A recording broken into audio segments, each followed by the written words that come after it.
January 14, 1979, somewhere in Queens, New York. Tommy DeSimone put on his best suit, pressed shirt, clean shoes. He told people he was finally getting what he deserved, what he'd waited years for. He said goodbye to his mother. He walked out the door. He never came back. His body was never found. No funeral, no grave, no closure. His wife Angela reported him missing after he borrowed $60 and didn't return. $60. That's the last transaction between Tommy DeSimone and the world. A man responsible for at least a dozen murders, a man who terrified everyone around him. Gone for $60 and a lie. But here's what nobody talked about after Tommy disappeared. His sister knew. She knew who set him up. She knew who drove him there. She knew who pulled the trigger. And what she did with that knowledge, what Goodfellas never showed you, cost two men their lives and sent a message through the New York underworld that echoed for years. This wasn't some quiet family grieving in private. Tommy DeSimone, the same Tommy DeSimone Joe Pesci immortalized in Goodfellas, the guy who shot Spider in the foot for talking back, the guy who beat Billy Batts to death in the back of a restaurant, the guy even the mob was afraid of. His death didn't end the story, it started one. And Goodfellas showed you none of it. Here's what this video is going to tell you: who Tommy's sisters really were and what the mob used them for. Why Paul Vario, Tommy's own boss, handed him to the Gambinos to be murdered. Why Jimmy Burke, Tommy's closest friend, said absolutely nothing. And what happened to the men responsible after the DeSimone family found out. Scorsese gave you 45 seconds of Tommy's death, a door, a shot, the crew's reaction. The real story took years. Let's start from the beginning, because to understand what his sister did, you have to understand what Tommy DeSimone actually was and what his family was built on. Thomas Anthony DeSimone was born in Cedarhurst, Long Island, 1950, one of 9 children, large Italian-American family, working class, South Shore of Long Island, which in the 1950s and 60s was thick with mob-connected families. You didn't have to go looking for organized crime. It came to you at Sunday dinners and neighborhood barbecues. Tommy was violent from childhood, not troubled, not misunderstood, violent. He committed his first murder at 18. A numbers runner named Fidelio Jimenez shot him dead in the street. No hesitation, no remorse. This was 1968. He was a teenager, and the mob noticed. By the early 1970s, Tommy had attached himself to Jimmy Burke, who ran a hijacking and murder operation out of Robert's Lounge on Lefferts Boulevard in Ozone Park, Queens. If you knew anything about the New York underworld in the 70s, you knew Robert's Lounge. Hijackings, drug deals, loan sharking, bodies. Paul Vario, a capo in the Lucchese family, used it as an office. Henry Hill hung out there. Tommy practically lived there. This is the world. Silk shirts, gold chains, cash on the table, guys who killed people before dinner and laughed about it afterward. And at the center of it all, Jimmy Burke, the man who would later plan the Lufthansa heist, the man Robert De Niro played in Goodfellas, the man who was supposed to be Tommy's protector. Now here's what Goodfellas never told you about the Burke-DeSimone connection. It wasn't just business, it was family. Specifically, it was Phyllis DeSimone, Tommy's sister. She was 16 years old when she became Jimmy Burke's mistress. 16. Burke was in his 30s, married, violent, and he used Phyllis as a bridge, a living connection between himself and Tommy, a young killer he wanted close. The film doesn't mention Phyllis once. She doesn't get a scene. She doesn't get a name. She was 16 years old, sleeping with a man who ran murder operations out of a bar in Queens. And Scorsese cut her entirely, because she didn't fit the story he was telling. Henry Hill's story, not theirs. Tommy had 2 sisters, Phyllis and Dolores. Both of them lived in the shadow of what Tommy was. Both of them understood, earlier than most, that being related to a mob enforcer meant you were never fully safe and never fully separate. The mob didn't see families, they saw leverage. And here's where it gets complicated. Because the people who killed Tommy weren't strangers. They weren't enemies. They were the men he trusted most. That's the part Goodfellas couldn't show you, because showing it would have made the story about betrayal. Real betrayal. Not cinematic loyalty and violence, but the cold, deliberate decision by men who smiled at Tommy's face to send him to his death. To understand the trap, you have to understand what Tommy wanted more than anything: to be made. In the Mafia, being a made man, officially inducted into a family, is everything. It means protection, it means status, it means nobody can touch you without permission from the top. Tommy had done everything right, everything wrong, and everything in between for a decade.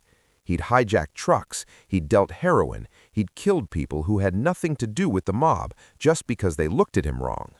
But Tommy had one problem. He wasn't fully Italian.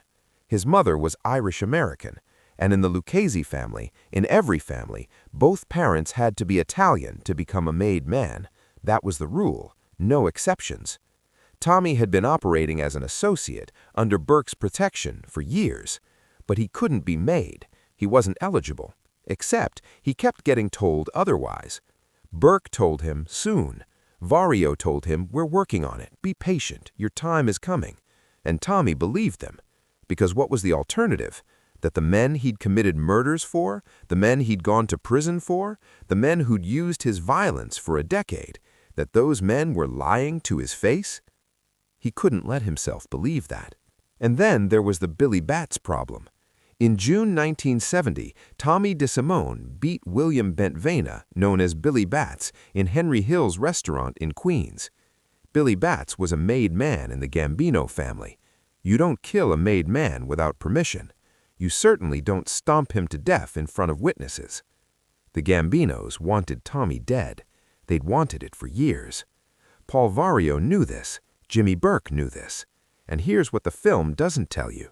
Vario didn't just know, he made the call. He went to the Gambinos and told them where Tommy would be and when. Vario gave Tommy up, his own capo, the man Tommy called his boss, the man Tommy kissed his hand. Why? Here's the part Goodfellas skipped entirely. In the months before Tommy's murder, something happened that crossed a line even Paul Vario wouldn't forgive. Tommy DeSimone attempted to rape Karen Hill, Henry Hill's wife, the woman Vario considered, in his own way, under his personal protection. Vario had a code, not a moral code, but a proprietary one. Karen Hill was connected to Henry Hill, who was connected to Vario. Tommy had violated that connection. Vario made a decision. Tommy was too dangerous to control. He'd killed Billy Bats without permission. He'd attempted to assault a woman connected to the crew. He was a liability that had been building for years, and the Gambinos had been asking for him. So Vario made the trade. Tommy's life in exchange for the Gambino family's goodwill. And Jimmy Burke? Jimmy Burke said nothing. The man who had used Phyllis DeSimone as a connection to her brother, the man who had called Tommy his partner for a decade, the man who, by every account, genuinely liked Tommy. He knew it was coming, and he let it happen. Because Burke was a survivor. He calculated the math. Tommy's death cost him nothing and bought him peace with the Gambinos. That's the betrayal Goodfellas didn't show you. Not a stranger, not an enemy, his own boss, his closest friend, the man sleeping with his 16-year-old sister. These are the men who sent Tommy DeSimone to die. The mechanics of what happened next are documented by Henry Hill's testimony and street sources corroborated over decades. In early January 1979, Tommy DeSimone received word he was being made. The ceremony was set. He was told to show up at a house in Queens, dressed appropriately, ready. This was it. Everything he'd waited for. He dressed carefully that morning. His best suit. He pressed it himself. He polished his shoes. He told people he was finally getting his due. By some accounts, he visited his mother. He said goodbye. He was calm. He was happy. For once in his life, Tommy DeSimone thought everything was going to be fine. Peter Vario and Bruno Faccio picked him up. Peter Vario, Paul Vario's own son, a man Tommy had known his entire adult life. They drove him to the location. They walked him inside. And Tommy DeSimone, a man who had committed murder at 18, who had terrorized people for a decade, who was afraid of almost nothing, walked into a room and saw it was empty. He said, "Oh no, that was it. That was everything." 2 words. He understood in a second what had taken months to arrange. He was shot once in the back of the head. According to street sources whose accounts have been cited in multiple organized crime investigations, his body was cut in half with a chainsaw and dumped in the Atlantic Ocean. They made sure there was nothing to find. No body, no grave, no evidence. His wife Angela filed a missing persons report. She told police he had borrowed $60 and never come home. The New York City Police Department treated it as a disappearance. The FBI knew better, but said nothing publicly. Tommy DeSimone's body has never been found. There is no grave. There is nowhere for his family to go. Nowhere to leave flowers. Nowhere to sit and say what they needed to say. His mother had said goodbye to him that morning and never understood what that goodbye meant. His wife carried the $60 like a stone for the rest of her life. And his sisters, Phyllis and Dolores DeSimone, now knew the truth about what had happened to their brother. They knew who had done it. The street talks. In that world, the truth moves through whisper networks, through mob wives, through the women who sit in the same rooms and hear everything and are supposed to pretend they hear nothing. Now here's the part of the story that Goodfellas buried completely. In the months that followed Tommy's murder, 2 of the men most directly connected to his death were killed. Thomas Agro, a Genovese family associate who had knowledge of and participation in the events surrounding Tommy's family, murdered Tommy's brother Anthony DeSimone. Anthony was not a mob figure. He was Tommy's brother. His only sin was the name he was born with. Anthony DeSimone was murdered because of who his brother was. He was collateral damage. The mob was tying off every loose end connected to Tommy, every person who might seek revenge, every person who knew too much. Anthony knew things. He was killed for knowing them. But then something happened that the mob did not account for. Joseph Spione, known as the Barber, Tommy's brother-in-law, a man who had been asked directly to participate in setting him up, to help lure him to the location, to be part of the chain that walked Tommy DeSimone to his death. Joseph Spione refused. He refused to help kill his brother-in-law. In a world where refusal is a death sentence, Joseph Spione looked at the men asking and said no. He knew what that meant. He did it anyway, and he was murdered for it. He was killed specifically because he had refused to participate in Tommy's setup. Because in the mob's logic, a man who refuses a direct order becomes a liability. Think about what that means. A man was killed for refusing to help kill someone. 2 levels of murder spiraling out from one decision. Tommy's family didn't just lose Tommy. They lost Anthony. They lost Joseph. 3 men dead in the space of months, all connected to the same chain of betrayal that started in Paul Vario's decision to give Tommy to the Gambinos. And Jimmy Burke? Burke continued operating. He was arrested in 1980 for fixing college basketball games. Not for Tommy's murder, not for Lufthansa, not for any of the murders he'd ordered. College basketball games. He received 8 years, was released, was later convicted in 1985 of a separate murder and sentenced to 20 years to life. He died in Green Haven Correctional Facility in April 1996. Heart attack. He never admitted to killing anyone. He never acknowledged what he'd done to Tommy. He never acknowledged what Burke's relationship with Phyllis DeSimone had meant, that he had used a 16-year-old girl as a business connection and then allowed her brother to be murdered without a word of warning. Paul Vario died in Devon's Federal Medical Center on May 3, 1988. Respiratory failure. He died while serving a 10-year sentence for extortion, not for giving Tommy DeSimone to the Gambinos, not for any of the murders he'd ordered or enabled. Extortion.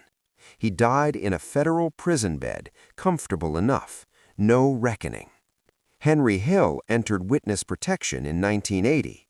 He testified against Vario and Burke. He told the FBI everything he knew, including what he knew about Tommy. He lived until 2012. He wrote a book. He consulted on a film. He did interviews. He complained publicly about the pasta in Nebraska. He got to be a character. He got a story with an ending he controlled. Tommy's death in the film lasts approximately 45 seconds. He walks in, he gets shot. The camera cuts to Henry Hill and Jimmy Burke receiving the news. Hill looks shaken, Burke looks calm. The film frames it as a tragedy, a loss. Burke puts his arm around Hill. That's the scene. There is no Phyllis, no Anthony, no Joseph Spioni. The mob wives who sit in kitchens and know everything. The film shows them. But Tommy's actual family, the people whose lives were destroyed in the months after that shot, they don't exist in Scorsese's version. Because Scorsese was telling Henry Hill's story, and Henry Hill's story was about surviving, not about the people left behind. That's the choice the film makes, and it's a choice with a cost. Because the truth is that Tommy DeSimone's death didn't end with Tommy. It continued. Into Anthony, into Joseph Spioni, into the women who never got a scene, into a missing persons file that still has no resolution, into a family that can't put flowers on a grave because there is no grave. Here's what we take from this. The mob doesn't just kill people. It kills the people around them. It kills the people who refuse. It kills the brothers. It kills the men who say no. And then it moves on. New bosses, new crews, same business. Paul Vario made a trade, a human life for institutional goodwill. He didn't hesitate. Jimmy Burke said nothing. He calculated the cost. Tommy was on the wrong side of the math. Peter Vario drove him there, his boss's own son. The man smiled at Tommy's face on the way to the room. Tommy DeSimone pressed his suit that morning because he thought he'd finally earned something. He hadn't earned anything. He just reached the end of his usefulness. That's the code. That's the business. You are valuable until you're not. You're protected until the math changes. And when the math changes, they don't warn you. They just make sure you're wearing your best clothes when it happens. The $60. That's the detail that stays. Not the Lufthansa heist, not the murders, not the silk shirts at Robert's Lounge. A man who committed more violence than most people can imagine, reduced to 60 borrowed dollars, and a wife who never knew where he went. His sister knew. She knew who drove him. She knew who gave the order. She knew who said nothing. And in a world where justice doesn't come from courts, where FBI files stay sealed, where men die of heart attacks in prison beds without ever answering for anything, knowing is the only thing you're left with. Goodfellas gave you Tommy's death in 45 seconds. The real story took years, and some of it is still happening. Some of it is still unsolved. Some of it is still sealed in files that won't be opened in our lifetime. Tommy DeSimone put on his best suit on January 14, 1979. He said goodbye to his mother. He didn't know it was goodbye. She did.